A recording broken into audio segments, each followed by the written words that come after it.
the morning after the rain, and Charlie is under her umbrella. The tarp worked really well.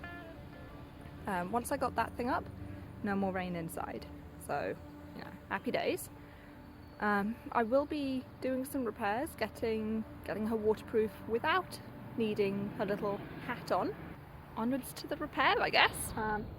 I've been getting leaking all along the top of my windscreen, so today we're gonna fix that. First of all, I've got some rust neutralizer.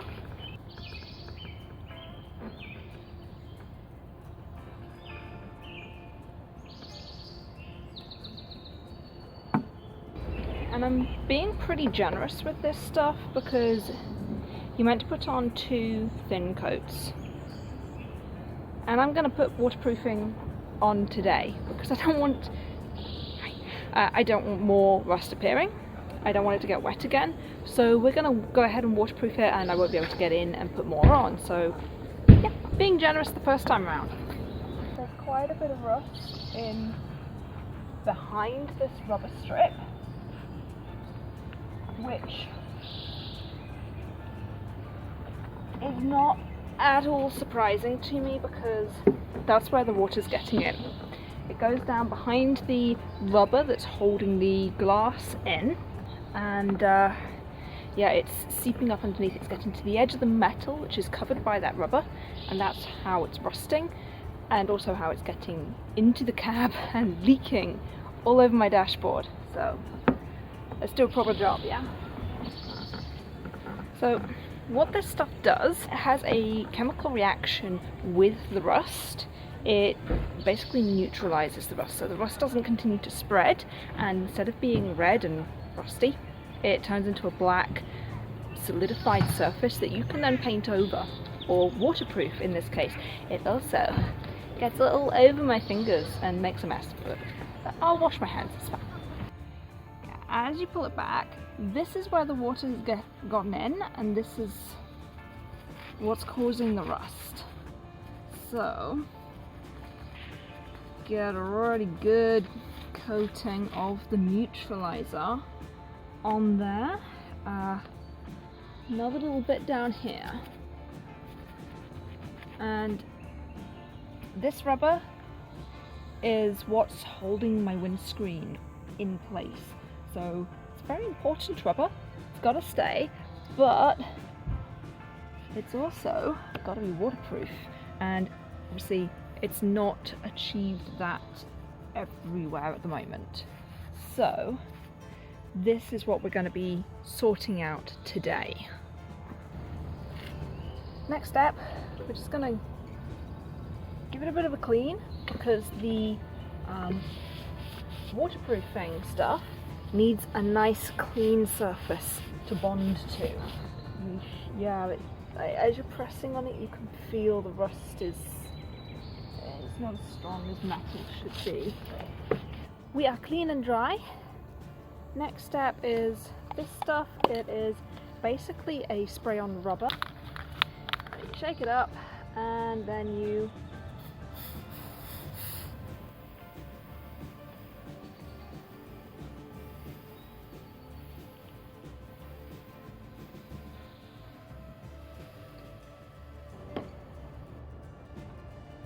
I think I'm going to need a couple of coats because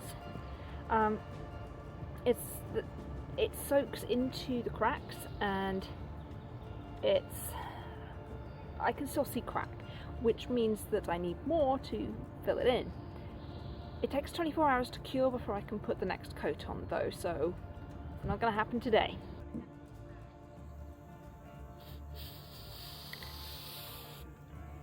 And be ready to catch any drips that aren't staying where I want them to.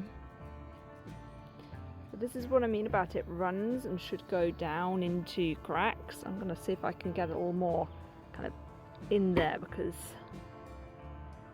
it's hard to tell with the shadow, but it's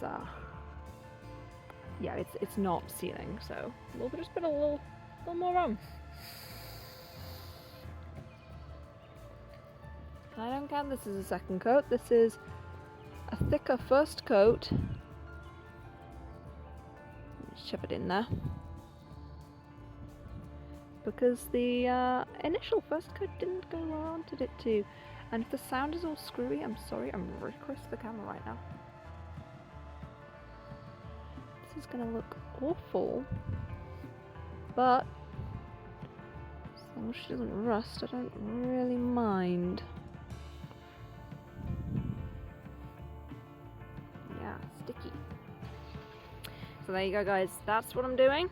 You wanna know why they recommend protective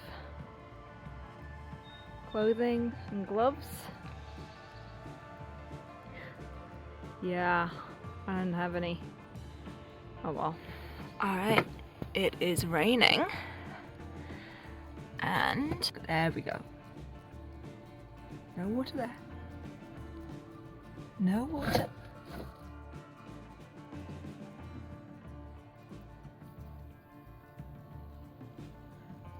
No drips. Nothing. Even in there where it's all rusty, it's all dry.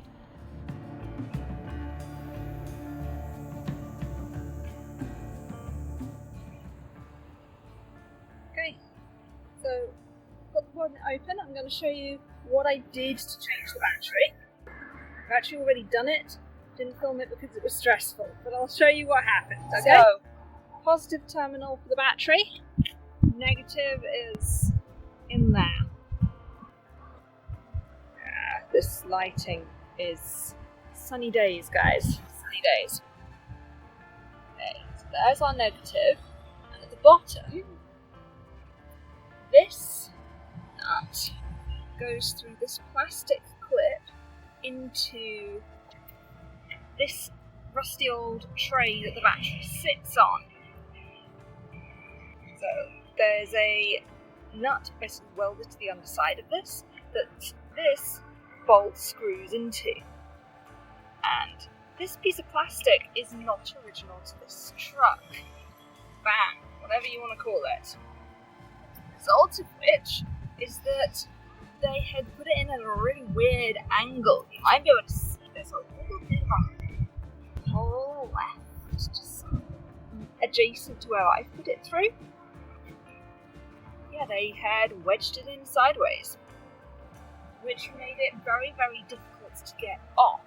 We actually did it in the end by taking that side light out and reaching on the side, which, yes, every time the grips I was using slipped, I cut my wrist on the edge of the metal there. But after 4 hours wrestling